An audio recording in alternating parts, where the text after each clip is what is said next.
जय शिवराय मित्रांनो, मागे तुम्हाला व्हिडिओमध्ये सांगितलं होतं की 8-9च्या पिरियडमध्ये वातावरण ढगाळ होणार आहे। यामध्ये पावसाची शक्यता फारशी मोठी नाही, पण आज 8 एप्रिलला दुपारीच ढग जमा होऊ लागतील आणि ह्या ढगांमधनं मोठ्या आकाराच्या ढगांची संख्या देखील वाढणार आहे। मराठवाडा विदर्भातल्या सर्व जिल्ह्यांमध्ये दुपारनंतर आभाळ यायला सुरुवात होईल आणि ह्या आभाळामधनं पावसाची शक्यता मात्र नाहीये।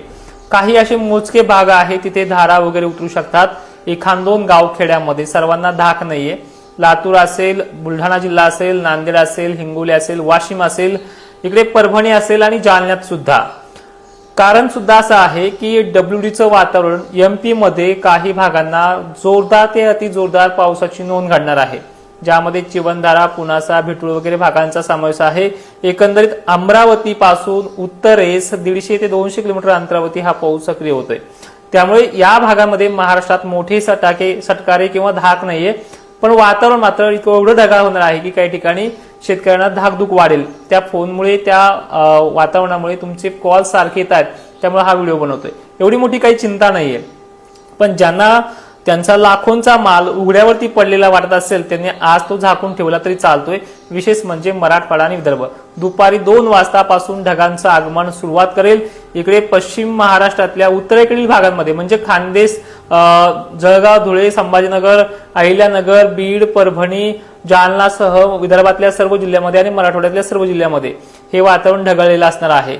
तर आता या व्यतिरिक्त जास्त काही सांगायचं झालं तर हे वातावरण संध्याकाळच्या क्लिअर होऊन जाईल, डायरेक्ट चांदण्या उघड्या पडतील, त्यामुळे टेन्शन घ्यायचं कायम नाही। सकाळच्याला गारवा आहे, दवबिंदू पडतायत, त्यानंतर रात्री गारवा पण जाणवतोय, दिवसभर वारे पण असतात, त्यामुळे पावसाचं डेव्हलपमेंट फारसं मोठं नाही। पण फक्त एवढं सांगण्याचं तात्पर्य एवढे की मराठवाड्यात आणि विदर्भामध्ये आभाळ मात्र खूप येईल। 4-2 तुड्याचा विषय आहे, मोठा विषय नाहीये। तर आता पुढची गोष्ट अशी आहे, स्कायमेटने एक अंदाज दिलाय की गेल्या वर्षीच्या तुलनेमध्ये 5% पाऊस कमी आहे। आपण रिपोर्टमध्ये 13% कमी सांगितलं आणि सगळेजण सांगतात की नॉर्मल पाऊस वर्कआउट करणार आहे, नॉर्मल पाऊस पडणार आहे। मग कोरड्या दुष्काळाच्या गप्पा कोणी मारल्या होत्या? जानेवारी पासून जी भूमिका आपली होती तीच भूमिका ठाम आहे येणाऱ्या पावसाळ्याच्या शेवटपर्यंत। पण अनेकांच्या भूमिका बदलताना पाहतायत। कोणी म्हणत होतं आंब्याचा बहार, कोणी म्हणत होतं यंदा अल्निनो आहे। अल्निनो तर आहे, मी पण स्पष्टता सांगतो, पण अल्निनोची तीव्रता किती आहे? जे कोणी म्हणते जून जुलैमध्ये चांगला पाऊस पडेल, नंतर सप्टेंबर नंतर कमी पडेल, कोणी म्हणते जून जुलै कमी आहे, नंतर सप्टेंबरला जास्त पडेल। तर या व्यतिरिक्त सगळ्यांना सांगू इच्छितो की मान्सूनचा अजूनही 100% 100% अंदाज कुणालाच लागत नाहीये। तुम्हाला एक प्रामुख्याने सांगतो की दरवर्षीप्रमाणे आपला एकही रिपोर्ट जवळपास 4 वर्ष आले रिपोर्ट काढतोय, एकही रिपोर्ट फेल गेलेला नाहीये। मान्सून परतीचा प्रवास सुद्धा तुमच्या विहीर भरण्यापुरता, हिवाळा भरण्यापुरता आहे। सगळ्यांची खळेदळे होतील, सगळ्यांच्या घरात शेतमाल येईल वगैरे वगैरे गोष्टी आहे। पण दुष्काळ नावाची गोष्ट वारंवार करणाऱ्याला ह्या वर्षी चपराक मात्र नक्की मिळेल।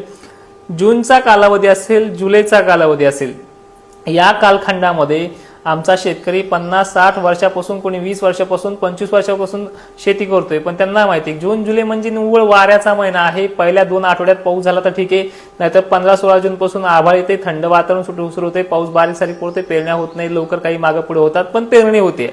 जुलैच्या शेवटच्या पहिल्या आठवड्यापर्यंत तरी पेरणी होते।